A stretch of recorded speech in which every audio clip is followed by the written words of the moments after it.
एक समय की बात है। एक छोटा सा गांव था जहां एक छोटा सा लड़का रहता है। उस लड़के का नाम आदित्य था।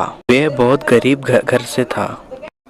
आदित्य एक छोटे से मकान में रहता था जहां उसके गरीब माँ बाप भी रहते थे। तभी आदित्य की माँ आदित्य से कहती है, आ गए बेटा आदित्य। तुम सुबह से कहाँ चले गए थे बेटे?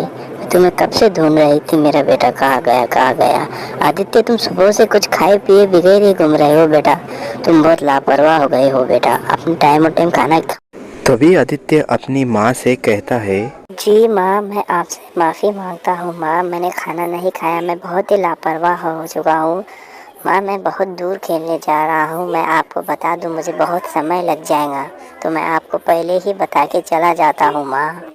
और माँ, मेरी फिक्र ना कीजिए माँ। मैं अपने दोस्त रिंकू के साथ खेलने जा रहा हूँ, तो मेरी फिक्र ना करें मेरी माँ। ना कहकर आदित्य वहां से जाने लगता है। तभी उसकी माँ मन ही मन सोचती है, ये लड़का दिन ब दिन लापरवाह हो जाता है। मैं इसकी शिकायत क्यों ना इसके बापूजी से।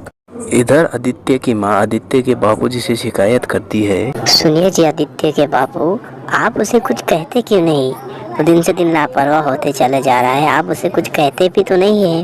तभी आदित्य के बापू कहते हैं, अरे आदित्य की माँ, आदित्य अब धीरे धीरे बड़ा हो रहा है। वो जैसे जैसे बड़ा हो जाएगा तो उसकी समझदारी और उसकी जिम्मेदारियां समझ के वो लापरवाह नहीं रह पाएगा। ये तुम क्यों नहीं समझते? और आदित्य की माँ, अभी वो छोटा है, हम उसे ज्यादा कुछ कह भी तो नहीं सकते। बच्चों का बचपन ही खेल कूद के लिए होता है, बाद में फिर वही जिम्मेदारियां होती है सबके कंधे पर। इतना सब सुनकर आदित्य की माँ भी सोचती है, हाँ ये आदित्य के बाबूजी भी तो सच ही कह रहे हैं। अभी तो आदित्य यहाँ अपने दोस्त रिंकू से मिलने के लिए आता है। वे बहुत ही अच्छे दोस्त होते हैं। तभी रिंकू आदित्य से कहता है, अरे यार आदित्य, इतना वक्त तुम्हें कहाँ लगा? तुम नहीं जानते के लिए हमें खेलने के लिए जाना है? तुम जानते हो ना, हम आज नदी किनारे खेलने के लिए जा रहे हैं। इतना वक्त तुम्हें कहाँ लग गया आदित्य? तभी आदित्य अपने दोस्त से कहता है, हाँ रिंकू, मुझे बहुत समय लग गया इसलिए क्योंकि मैं रास्ते में अपने घर की तरफ वापस लौट गया था, क्योंकि मेरी माँ ने मुझे बुलाया था। चलो हम अब खेलने के लिए चलते। इतना कह के वह दोनों अपने मैदान की ओर खेलने के लिए चले जाते हैं। यहाँ पर दोनों दोस्त नदी किनारे खेलने के लिए आ जाते हैं। तभी वहाँ पर आदित्य रिंकू से कुछ कहता है, अरे दोस्त रिंकू, आज हम यहाँ नदी किनारे तो आ चुके हैं। तुम जानते हो हम क्या खेले आज? कुछ कहो भाई, कुछ आइडिया दो हम। तभी आदित्य का दोस्त कहता है, दोस्त आदित्य, हम तो उस नदी किनारे आ गए भाई, पर हम अब खेले क्या? मेरे दोस्त, मुझे भी कुछ समझ में नहीं आ रहा। क्या हम छुपन छुपाई खेले, क्या हम कबड्डी खेले हम दो में ही, या कुछ और खेले? मेरे तो कुछ समझ के बाहर ही जा रहा है भाई। चलो हम सब दोनों मिलकर सोचते हैं कि हम क्या खेले।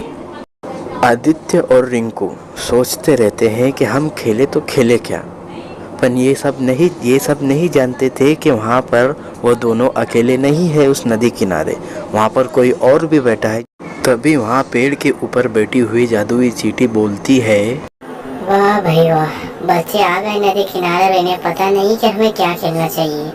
आजकल के बच्चे भी ना, उन्हें कुछ नहीं समझ में आता। अरे बहुत ही लापरवाह बच्चे होते हैं। तभी वो पेड़ के ऊपर की बैठी हुई जादुई चींटी नीचे आने लग जाती है।